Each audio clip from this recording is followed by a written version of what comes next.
Graças a Deus. Meus irmãos, tá bom até aqui, não tá? Maravilha de Deus. E agora nós vamos ter um momento aqui, alguns chamam de painel, outros momento de mesa.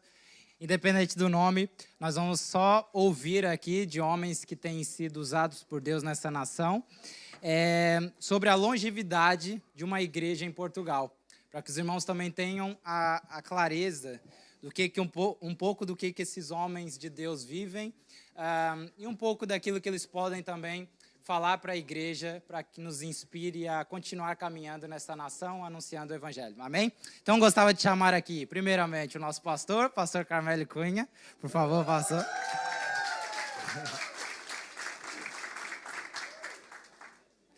Muito bem. Pastor Francisco Cogo, por favor. Comunidade. E o pastor André Prim, por favor, da Igreja Missão.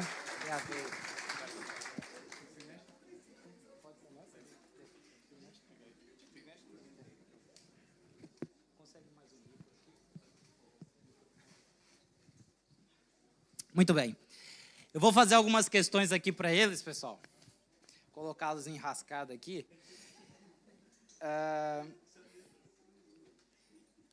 Então, como eu falei, o intuito é nós temos um pouco de clareza. Aquela hora, quem esteve aqui no primeiro momento, o pastor Júlio, falou que nós temos sempre... A pergunta é, quem é a vossa malta, né? Qual é o pessoal, com quem vocês estão andando? Então, essa aqui é a minha malta, olha aí. Tá pesada aqui a malta. Portanto, a minha primeira pergunta vai ser para o pastor Carmelo. Justamente por ser 25 anos de Chama Viva, eu queria saber aqui, e acredito que muitos queiram saber, qual é o segredo para a longevidade de uma igreja no contexto português, pastor Carmelo. Pode deixar. Obrigado. Uma honra da noite. Entregar o microfone ao apóstolo. Obrigado, pastor. Glória a Deus. É o menor de todos, né, irmãos? É o menor de todos. Mas, graças a Deus que o segredo está, irmãos, do próprio Deus. Não é? Tudo parte dele, tudo vem dele e tudo é para ele. Então, eu destacaria aqui 3 coisas que nos ajudam a permanecermos constantes no caminhar de pregar o evangelho e de nunca desistirmos. E a primeira coisa que eu destaco aqui seria, irmãos, a presença de Deus. A presença de Deus. Moisés, Deus falou para ele, falou assim, olha Moisés, chegou aqui, o povo vai tomar posse da terra. Eu vou na frente e eu vou eliminar todos os povos ali, os amorreus, os perizeus e todos os zeus que existem ali. Porém, o meu anjo irá contigo. Meu anjo irá contigo e você vai tomar posse da terra. Aí Moisés orou e falou para Deus, falou, Senhor, se a tua presença não for comigo, eu não vou. Eu não vou. E pronto. E Deus, irmãos, foi com Moisés. E assim como Deus foi com Moisés, Deus tem sido conosco. Deus tem sido no nosso ministério. A presença dele é tudo. Sem a presença dele, não há atração de almas, de vidas. Porque tudo emana dele. A vida emana dele. O poder espiritual emana dele. A vida eterna emana dele. Tudo emana de Deus. Segundo ponto que eu quero destacar é a convicção de um chamado. A convicção de um chamado. Todos nós temos uma vocação. Porém, nem todos, irmãos, são chamados para serem pastores, para serem missionários, para serem líderes de igrejas. Mas aquele a quem Deus deu essa vocação, a quem Deus vocacionou para ser um pastor de igreja, para tomar conta de igreja, para abrir outras igrejas e ir à frente da obra de evangelização e conquistar pessoas para o reino de Deus, essa pessoa tem que ter uma convicção no seu coração, porque senão no primeiro obstáculo que surgir, ele desiste, né? Ele desiste. E principalmente quando se trata de igreja, não é? Porque são muitas pessoas pensando, são muitas pessoas, cada um com seu caráter, com sua personalidade. E o que acontece? É muito difícil lidar com pessoas, não é? É muito difícil lidar com pessoas. E se nós não tivermos a convicção do chamado de Deus mesmo, não é? Nós abandonamos a obra de Deus e vamos embora, e mais vale desistir, é mais fácil, né? É mais fácil desistir do que ficar aturando aí, né? Aturando crente chato aí, né? Queimou o povo chato e crente, meu Deus do céu. Começa por mim, eu sou o mais chato de todos. Não é? E em terceiro lugar, eu destacaria o quê? Eu destacaria, irmãos, a perseverança. Perseverança.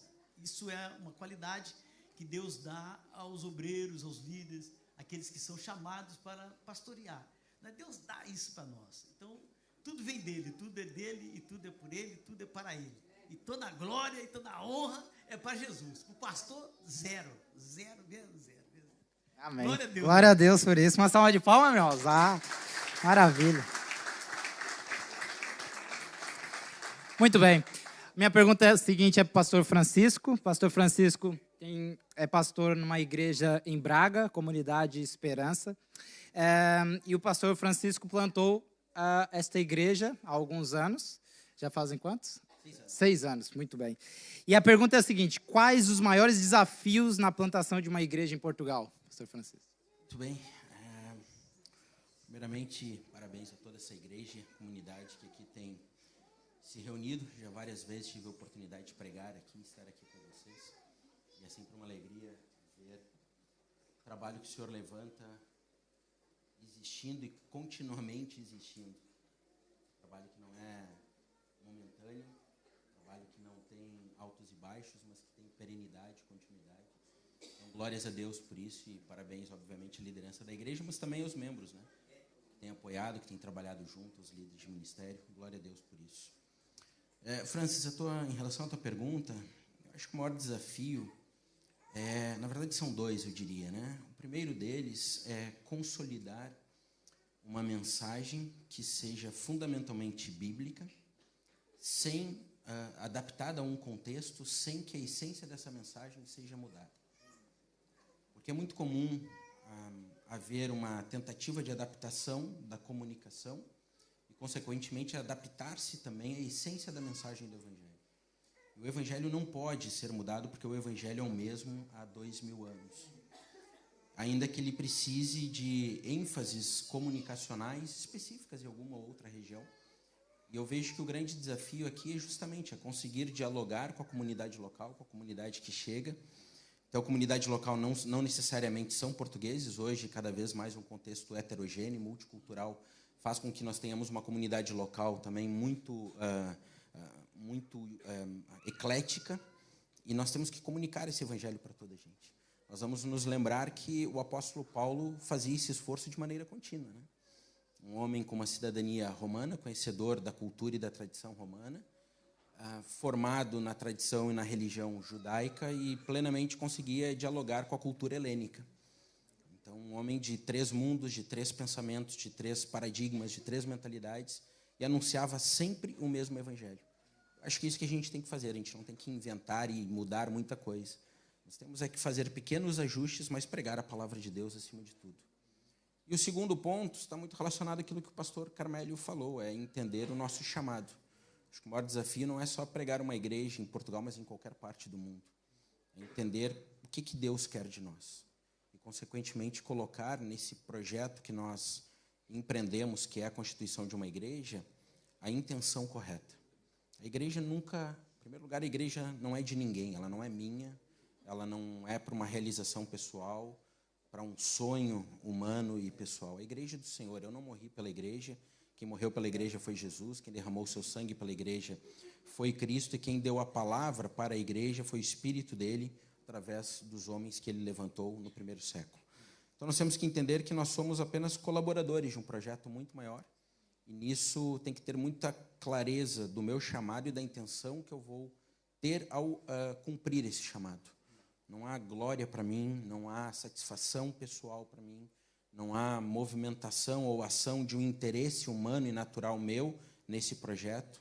Tudo é para Deus. E é por isso que muitas vezes, eu concordo com o pastor, as pessoas acabam não percebendo e não entendem o peso e o fardo que é consolidar, estabelecer uma igreja, consolidar essa igreja, pastorear essa igreja e fazer com que essa igreja avance ao longo dos anos.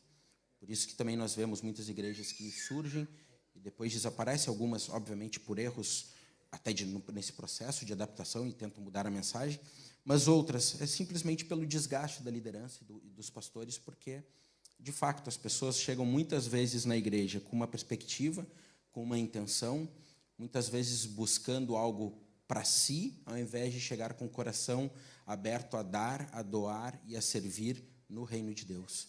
E o pastor e a liderança da igreja precisa suportar isso, e é realmente um fardo, é realmente pesado. Por isso eu diria, vamos sempre olhar para o evangelho sem alterar ele, e eventualmente ele será confrontador, e na maioria das vezes ele é, e se for esse o caso, que seja confrontador, porque a confrontação é que muda a nossa vida. Quando o evangelho nos confronta, e muitas vezes as pessoas não percebem, né? Ele não nos confronta para nos afastarmos de Deus, ele nos confronta para nos chamarmos para o caminho do Senhor. Então, e essa mensagem nem sempre ela é bem aceita, nem sempre ela é facilmente degustável, digerida, né? Mas é isso que nós temos que fazer. E o segundo ponto é esse, né? No momento em que eu vou estabelecer uma igreja, eu vou fazer para servir a Deus, para abdicar dos meus planos, dos meus sonhos, a fim de que o evangelho, o nome de Jesus, seja conhecido. Uma salva de palmas, meus irmãos. Glória a Deus. Então, uma pergunta agora para o pastor André Prim, pastor português, que está já dentro do contexto, até mais que os brasileiros, né, que é a sua origem. Nós temos visto realmente essa onda de imigração, agora já nem só de brasileiros, né? Há muitos povos entrando aqui na nação portuguesa. E a pergunta é, dentro dessa multicultura, né, proporcional que hoje existem dentro das igrejas em Portugal, isto atrapalha ou ajuda o anúncio e a expansão do evangelho em Portugal? Oi, Francis. Obrigado aí pelas coisas.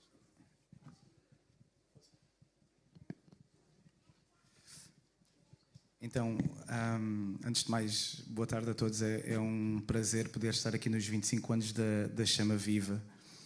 Eu já vim aqui pregar várias vezes, mas hoje, à medida que eu estava a entrar na sala e estava a ver que há 25 anos atrás vocês deram um passo de fé. E ninguém nesta sala faz ideia aquilo que esta família sofreu para estar aqui 25 anos. Então eu gostava que todos nós ficássemos de pé e lhes dessemos uma salva de palmas, pode ser? Eles merecem isso. Podemos dar uma salva de palmas maiores. 25 anos.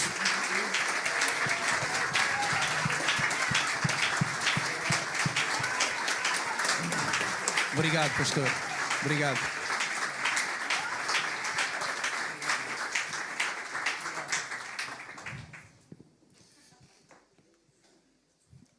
Independentemente se a gente é português, se a gente veio do Brasil ou dos Estados Unidos, e já é interessante que os dois mencionaram convicção do chamado. E é mesmo isso, porque hoje em dia parece que há pessoas que vêm de outros países, sendo dos Estados Unidos, sendo do Brasil, porque eles não vêm servir em Portugal, eles vêm se servir de Portugal. Quem é que não gosta de viver aqui? Quem é que não gosta de estar no Porto de Leixões? Quem é que não gosta de estar em Aveiro ou em Lisboa? Esta é a terra prometida. E o pessoal agora descobriu isso, que esta é a terra prometida. Só que há uma grande diferença. Efetivamente já houve malta que veio para atrapalhar, infelizmente, mas a maior parte que eu conheço veio para cooperar. E nós portugueses temos muito que aprender com todos aqueles que vêm de outras nacionalidades, porque o reino de Deus é bem maior do que aquilo que a gente pensa ou imagina. É por isso que quando alguém chega ao pé de mim e diz que quer servir a Deus, eu digo, vai fazer uma viagem então, ou 3 ou 4, porque o reino de Deus não é este contexto ocidental daquilo que nós vemos igreja. queres ser missionário, tens uma convicção da parte de Deus que é para avançares. Então a primeira coisa que tu tens de ter para essa convicção é realmente orar e jejuar para ter a certeza que Deus está a chamar. Porque assim, se Deus te chamou, não tens como fugir. Mas se Ele não te chamou, vai-te embora. É tão simples quanto isso. Se Deus te chamou, tu podes fazer de Jonas, pagar o bilhete para ir de barco para o outro lado, Ele vai-te meter lá no peixe, vai acontecer. Se Deus te chamou, não dá para fugir. Mas se Deus não te chamou, vai fazer outra coisa. Vai ser bênção a fazer outra coisa na área das empresas, na área dos negócios, noutras áreas que precisam. Então eu acho que esta questão da multiculturalidade tem muito a ver com a unidade da igreja, que é alguma coisa que nós temos que aprender a fazer.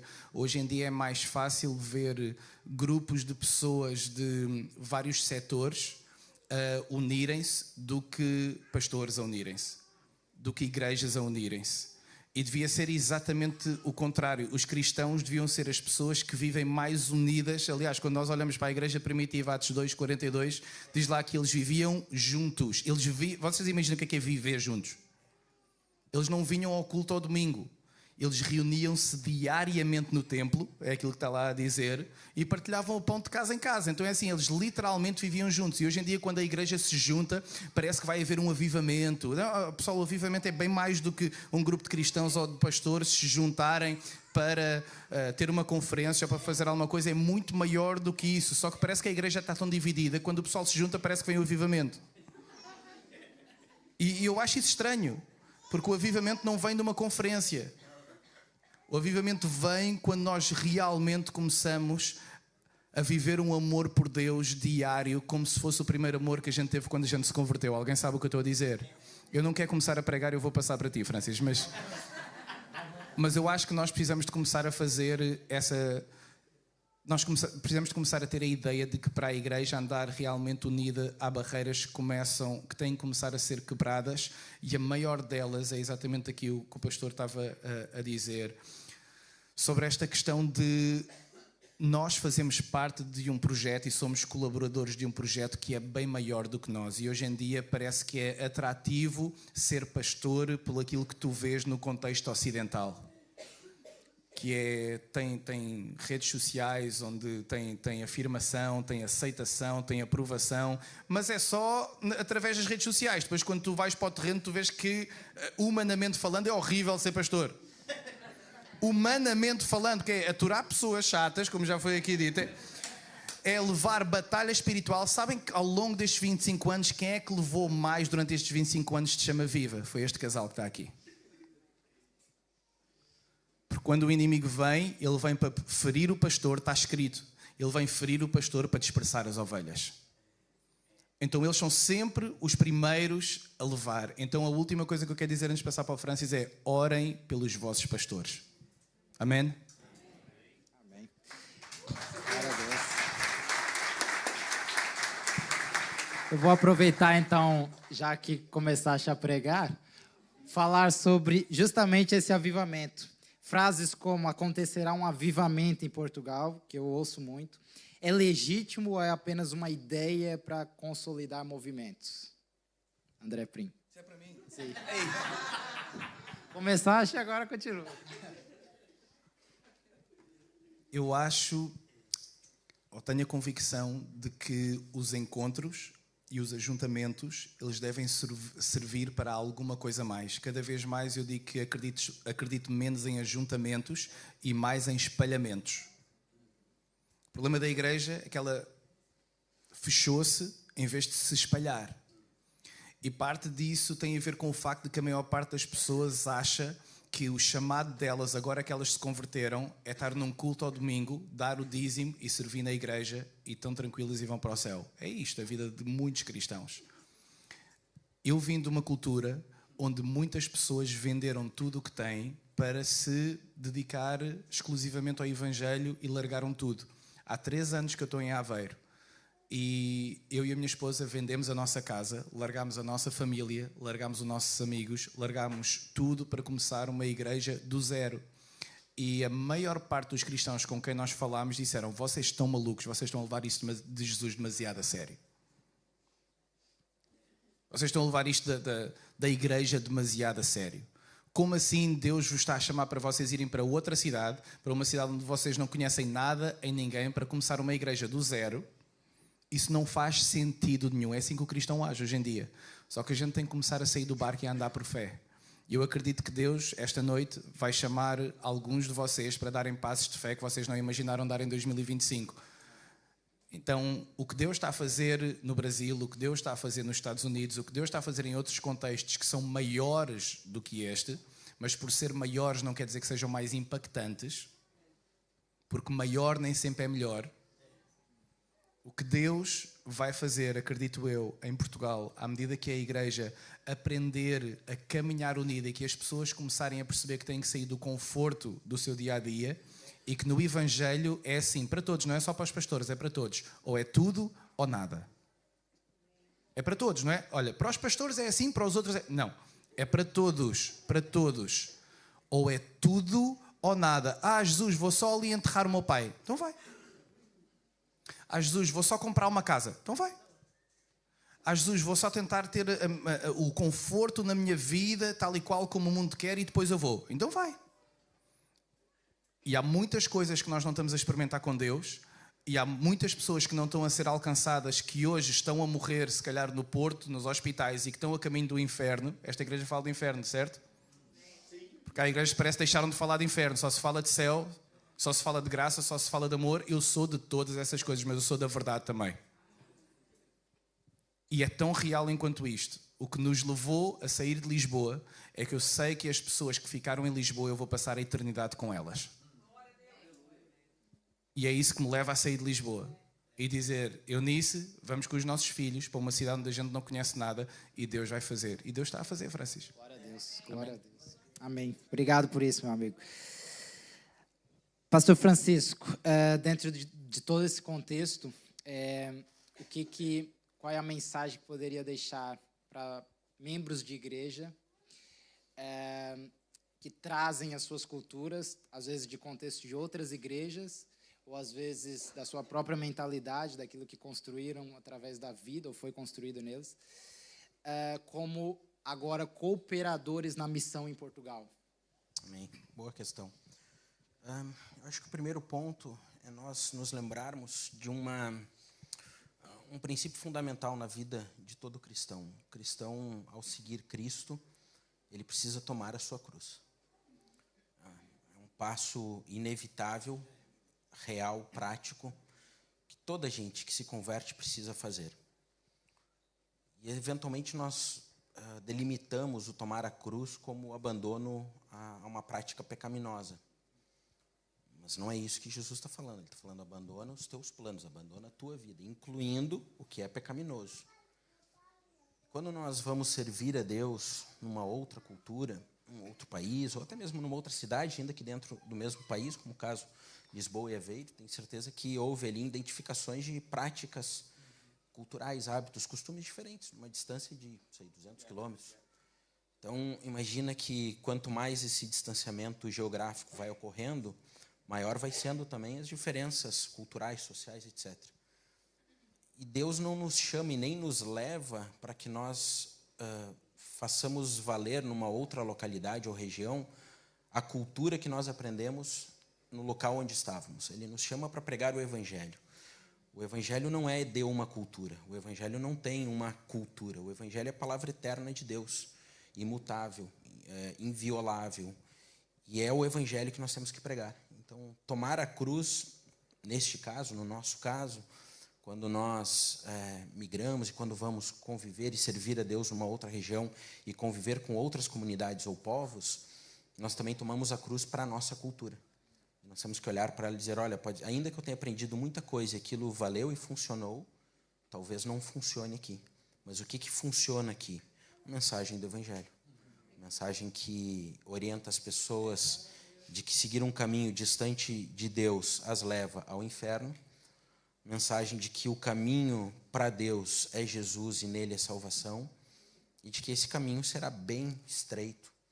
E a porta e o caminho serão estreitos e apertados. Então, em nenhum momento está dizendo aqui que será uma jornada fácil. Só que para eu me apegar a isso, eu tenho que abrir mão, eu tenho que me destituir de tudo aquilo que eu venho carregando. Isso não significa, obviamente, que experiências culturais que nós tenhamos não funcionem, não contribuam para um outro contexto. Mas o que não pode haver é colocar essas experiências em primeiro lugar. Então, tem muita gente que acaba trabalhando pelo processo que aprendeu numa outra região e defende aquilo até o fim, enquanto que Jesus nos chama para defender a sua palavra. E a única forma da gente fazer isso é entender, em primeiro lugar, o que nós temos que fazer como missionários de Deus. E, aliás, até abro aqui um parênteses, né? Nos anos 90, a igreja, especialmente o campo teológico, começou a rever o conceito de missão. E voltou para o Evangelho e para as Escrituras, abandonando aquela prática que ainda persiste em muitas igrejas, de que fazer missão é estabelecer um departamento ou um ministério na igreja, os irmãos contribuem uma determinada quantia e manda para um missionário que está numa outra região. E ao rever isso, nós fomos vendo, o povo de Deus sempre teve uma missão, o povo de Deus sempre foi missionário na sua essência. No Antigo Testamento, ele era mais passivo, ele, através do seu testemunho, deveria demonstrar o Deus, Criador dos céus e da terra, que os chamou, e no Novo Testamento ele se torna ativo, nós vamos para demonstrar esse Deus. Agora, o que quer que nós façamos e onde quer que nós estejamos, nós somos missionários do Senhor. Nós temos sobre nós uma missão. Então, a forma de nós servirmos é entender isso. Os irmãos estavam aqui ministrando, eles estavam cumprindo uma missão hoje, ministrando louvor. Os irmãos que estão recebendo as pessoas estão cumprindo uma missão de Deus, receber a igreja do Senhor e acomodá-la aqui. Nós estamos aqui cumprindo uma missão, partilhando uma reflexão sobre esses temas. E alguns talvez não tenham uma missão especificamente aqui, mas no momento em que esse culto acabar e saírem pelaquela porta, começa a missão de vocês. Qual é? Testemunhar talvez o evangelho para os filhos, para o cônjuge, para os familiares, ou amanhã no trabalho. Todos nós carregamos essa missão. Mas essa missão não é vão e defendam a cultura de vocês. Vão e defendam os hábitos sociais e familiares que aprenderam. Vão e testemunhem o evangelho onde quer que estejam. Então nós temos que olhar dessa maneira. Maravilha. E uma última questão, pastor Carmélio. Pastor, diante de todos esses anos, e até para todos nós, certamente, o pastor tem muito a nos ensinar e nos inspira. Que mensagem, já que estamos em algumas igrejas reunidas, que mensagem o pastor deixaria aqui para os filhos de Deus, para uma longevidade de fé e missão de Deus? Muito bem, Franz. Nós sabemos, irmãos, que a igreja, ela parte de um início debaixo de uma virtude, né, que Jesus falou, ficais em Jerusalém, até que do alto recebeis poder do Espírito Santo. E recebereis o poder do Espírito Santo. E ser-me-eis testemunhas em Jerusalém, a Judéia, Samaria e até aos confins da terra. Não é? Então, o primeiro lugar missionário nosso, irmãos, é a nossa própria casa. Esse é o primeiro lugar missionário. Depois, a nossa cidade, né, a nosso freguesia, nosso bairro onde nós moramos, é a nossa cidade, o nosso país. E depois nós partimos para a missão mais longínqua. Mas aqueles que têm um chamado missionário, ele deve se colocar à disposição do Espírito Santo. Entregar a sua vida de uma maneira sem reserva. Entregar 100% o seu coração para Deus. Porque quando nós temos esse chamado missionário, irmãos, há uma chama que arde no nosso coração, que queima dia e noite. Não é? Os irmãos estavam, os irmãos da obra aqui estavam fazendo ali, fizeram uma chama ali e tal, e acenderam lá uma luz de LED. Aí eles me chamaram, aqui pastor, vem cá para o senhor ver. Olha lá, aí fizeram assim, né, tal, com o comando, tentando acender a chama. Eu falei, rapaz, demorou 25 anos para acender essa chama.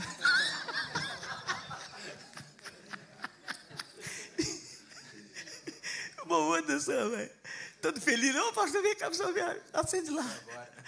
Eu falei, 25 anos para acender essa chama.